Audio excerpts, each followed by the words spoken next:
Tonight, catastrophic scenes in Hawaii as the death toll climbs. At least 36 people confirmed dead as massive wildfires burn across Maui. Harrowing video shows people surrounded by flames on all sides, desperately trying to escape. More than 10,000 tourists evacuated, with many more still stranded at the airport. But major concerns tonight for the people who call that island home. Hundreds left with nothing. Our team live in the storm zone tonight with full coverage. Also tonight, the shocking assassination in Ecuador. A presidential candidate shot dead on the street just 2 weeks before the election.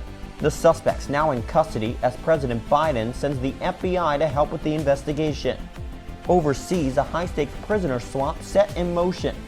5 Americans now out of prison and under house arrest in Iran, as the U.S. tries to negotiate their release. Where those talks stand at this hour. Twitch star Kai Cenat speaking out for the first time after his impromptu giveaway event sparked a massive riot here in New York City. His message to his fans tonight after they overtook the streets, destroying property, and what he's saying about the criminal charges he's now facing. Plus, streaming spike, Disney following in the footsteps of Netflix and Peacock, announcing a major price hike for both Disney Plus and Hulu. So what's driving this upward trend? And what can you do to keep those monthly payments under control? Top Story starts right now.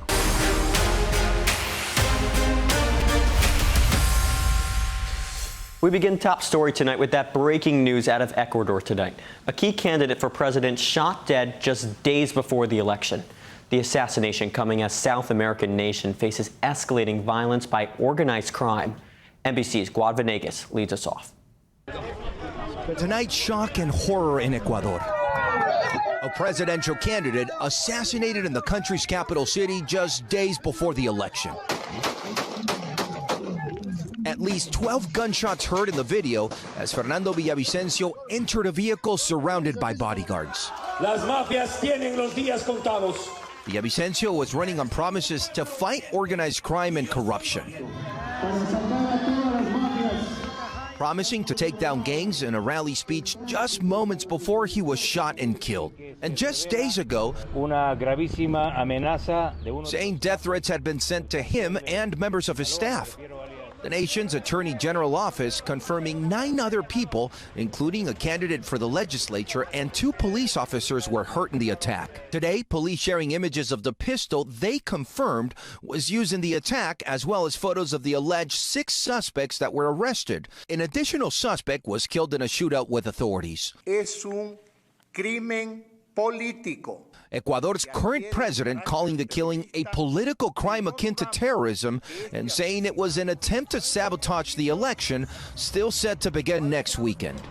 The nation now under another state of emergency, just 2 weeks after one was declared over the assassination of a mayor in the coastal city of Manta,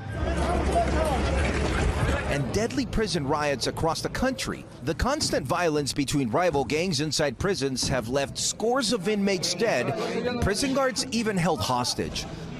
Now, the nation again under a period of mourning as it fights a war against organized crime. We turn now to Top Story's newsfeed, and a shoplifting takedown in Atlanta caught on camera.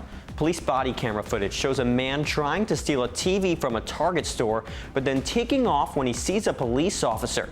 That officer chasing him and eventually tackling him to the ground. The man was taken into police custody and is being charged with 2 felonies.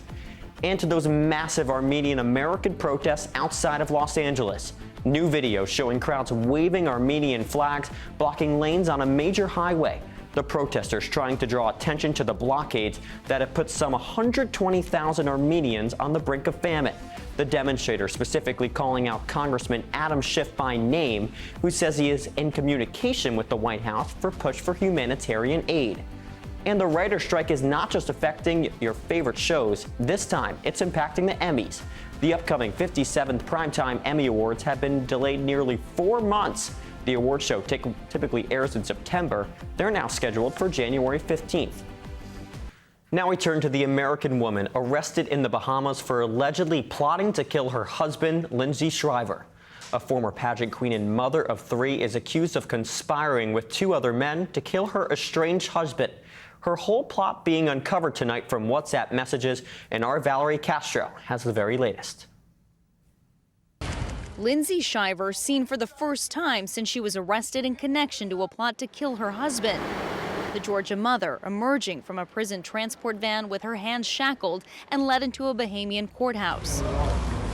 Shiver was released after posting a $100,000 bond, but she can't leave the country.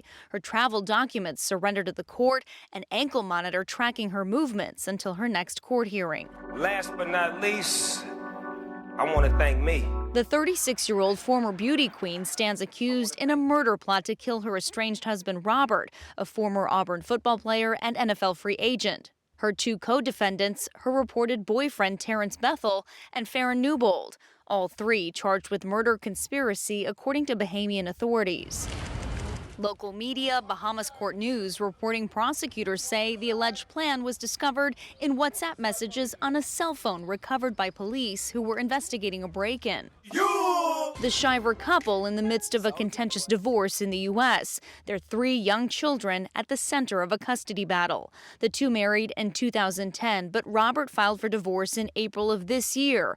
Court documents citing the marriage as irretrievably broken, Shiver asking for separation based on her adulterous conduct. Fighting back, Lindsay's attorney alleging in court documents physical, mental, and emotional abuse. Robert declining to make any public statements.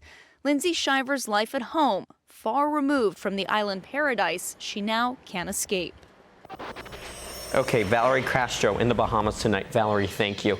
Now to top stories global watch and a manslaughter investigation underway in Italy after a boat crash killed a U.S. publishing executive. Officials say Adrienne Vaughn, who was killed after a motorboat she was on with her husband and 2 kids, slammed into a sailboat off the Amalfi coast. Authorities say the captain did have traces of alcohol and drugs in his system and is now being questioned by police at the hospital. No one else was hurt. And to the deadly train derailment in southern Pakistan. Officials say 10 cars of a passenger train overturned and went off the tracks. At least 30 people were killed and dozens hurt. No word yet on what caused the derailment, but train crashes have become more common in Pakistan as a result of poor infrastructure. And U.S. imports from China continue to plummet as relations remain tense. According to the U.S. Census Bureau, U.S. imports from China are down 24% through the first 5 months of this year. This has led to Mexico now becoming the U.S.'s top trading partner. Companies such as HP and Stanley Black & Decker are just some to be changing their supply lines with China. Still ahead tonight, breaking his silence, Twitch live streamer Kai Cenat speaking out after his giveaway sparked a riot in New York City. His message to those fans tonight. Plus, an update on the dock attack caught on camera. The charges just filed against 3 of the men involved. And the major port blast overseas, what investigators believe caused it. Stay with us. Top story is just getting started on this Friday.